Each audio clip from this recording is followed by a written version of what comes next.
Salut à tous, j'espère que vous allez bien aujourd'hui. Alors, avant de continuer notre exploration, je voudrais vous donner la réponse par rapport à la question que je vous ai posée hier. C'était par rapport à la date, à l'année où le dernier collège d'Oxford est devenu mixte. C'était en 2008, donc une personne a trouvé la bonne réponse.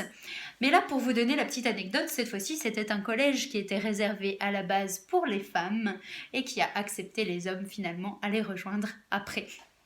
Alors, aujourd'hui, sans plus attendre, nous allons continuer notre découverte de la ville et nous allons nous trouver aujourd'hui devant le musée d'histoire de la science, mais qui n'a pas toujours été musée d'histoire de la science. Au début, ce musée a été construit en 1683 pour accueillir les collections d'objets d'art et d'archéologie d'un monsieur qui s'appelait Elias Ashmole, d'où le nom à cet endroit à l'époque, au XVIIe siècle, de Old Ashmolean Museum. En fait, l'ancien Ashmolean Museum, tout avait commencé ici, en fait, dans cet endroit. Mais au fur et à mesure des siècles, les collections ont été tellement développées qu'il a bien fallu trouver un autre endroit parce qu'il n'y avait plus assez de place. Donc on a trouvé un endroit plus au nord de la ville.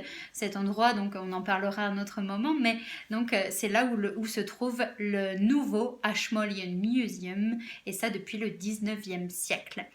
Et depuis le 19e siècle, donc dans ce musée, on va trouver, bien sûr maintenant, comme le nom l'indique, des objets scientifiques. On va trouver par exemple des astrolabes. On va pouvoir trouver aussi le tableau noir d'Albert Einstein. Alors, il n'est pas venu donner, des cours en fait ici, mais il est venu un jour donner une conférence. Et donc, on a gardé son tableau noir ici, dans ce musée, qui est gratuit, je le précise. Vous pouvez découvrir ce musée gratuitement.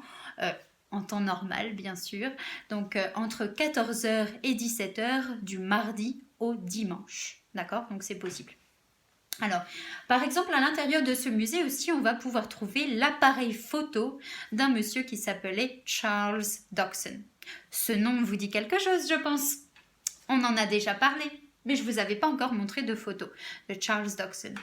Et elle, vous la reconnaissez, je pense. Je crois qu'on se ressemble un petit peu. Puisque c'était moi, quand j'étais plus petite en fait. D'accord? Je vous approche pour que vous ayez une idée. Et c'est là que vous allez comprendre qu'en fait, dans la vraie vie, eh bien oui, Alice, elle est brune, elle n'est pas blonde.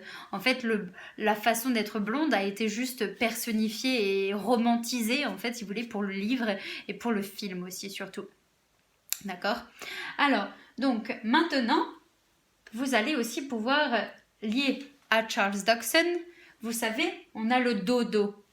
Alors, le dodo par rapport au livre d'Alice au Pays des Merveilles, eh bien le dodo, alors il n'est pas entreposé dans ce musée, le dodo, il a été, en tout cas la sculpture, c'est entreposé dans un autre musée, le musée d'histoire naturelle. Mais pour vous faire la référence par rapport au dodo, en fait, le dodo, différents animaux et différentes choses, différents personnages dans Alice au Pays des Merveilles ont été généralement personnifiés par rapport à des vraies personnes généralement. On a parlé l'autre fois de mon père, Henry Liddell, qui était toujours en retard au repas, vous vous souvenez, et donc qui était personnifié par rapport au lapin. Eh bien, le dodo, il a été personnifié par rapport à Charles Dodson lui-même. Puisque Charles Dodson, lorsqu'il parlait, il bégayait en fait. Donc lorsqu'il disait son nom, il disait « Je m'appelle Charles Dodson ». Donc ça a donné le personnage du dodo. Voilà. Et alors, là on va continuer notre exploration. Il faut que vous imaginiez qu'en fait, là, le bâtiment que vous trouvez en face, c'est exactement le bâtiment qui se trouve en face dans la même rue du musée d'histoire de la science.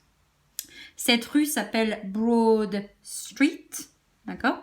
Et on va trouver donc en face du musée d'histoire de la science ce bâtiment. Donc là, on est exactement dans la même rue, comme si on était en live, en réel, dans la ville, d'accord ?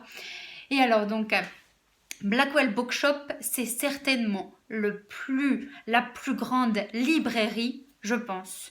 Je ne sais pas où vous êtes allé en voyage au cours de votre vie, mais en tout cas, moi, c'est certainement la plus grande librairie que j'ai jamais vue de toute ma vie. D'accord ? Elle est arrivée dans le livre des Guinness des records, tellement il y a de livres. Je vous donne un aperçu. Alors ça, imaginez cet endroit, c'est ce qu'on appelle the Norrington Room. qui fait partie de Blackwell Bookshop. Mais alors, ça en fait, c'est juste un aperçu. Il faut que vous imaginiez que ça, c'est un des étages, d'accord? Il y en a 3 en dessus, au-dessus. Ok, donc vraiment c'est très très impressionnant. Il y a plus de 5 kilomètres de rayonnage de livres.